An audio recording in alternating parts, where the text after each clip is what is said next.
Hi, my name is John. Welcome to another SMC technical training video. During this video, we're going to show you how to rebuild a typical cylinder. We'll show you the tools and the parts that you need, and we'll share some tips to make the rebuild easier. Let's get started.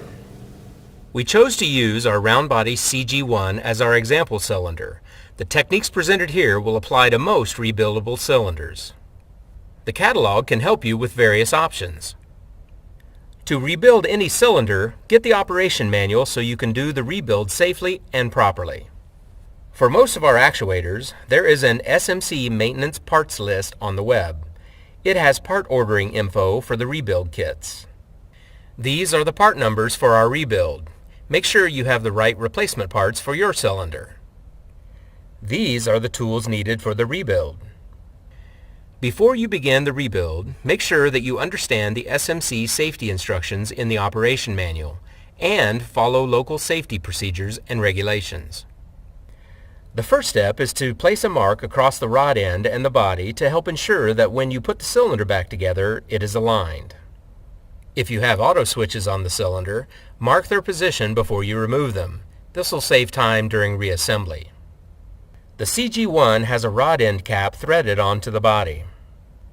So, to open the cylinder, hold the head end flats using a smooth surface vise and support the cylinder near the rod end so that it won't move. Use a spanner or adjustable wrench to turn the rod end using the flats.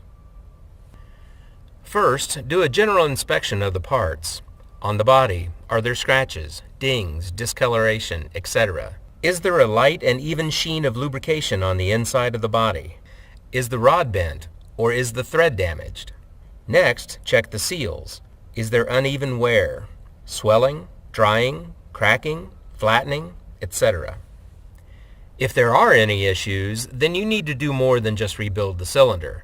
Check out our web reference for troubleshooting actuators. First, remove the rod seal. The CG1 rod seal also acts as a wiper to remove light debris from the rod as the rod retracts. Don't scratch the cylinder. Inspect the seal for damage, hardness, or swelling. If none, make sure that the old grease has been cleaned from the bushing and the seat for the seal.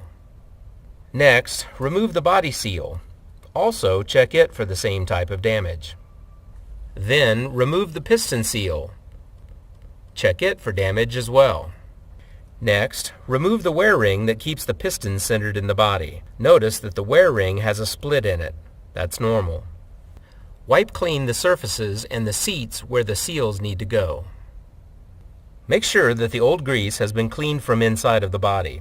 You can use a cotton cloth or swab. Get the new seals. The wear ring will come separately. Apply a thin layer of grease to all of the new seals. This makes them easier to install and helps the seal. Without stretching the O-ring too much, maneuver it into the groove from the rod side. Make sure it is not twisted. Cover the piston seal with a bit less than 1 millimeter of grease. Replace the wear ring, lightly greased. Replace the rod seal after filling the seat with grease. Use a cotton swab or cloth to remove the excess, but leave a little less than 1 millimeter of grease on the surface. Before installing the piston and rod, the body must be greased based upon the bore and stroke length as shown in the operation manual. Now put the lightly greased body seal in place. Make sure that it is not twisted. Thread the rod cap into the body. Make sure that the timing of the mark is from 0 to +2 degrees of the mark you made earlier. Now you can return any auto switches to their positions using the marks you made earlier. Thanks for watching. Look for our other SMC technical training videos to assist you with your automation equipment.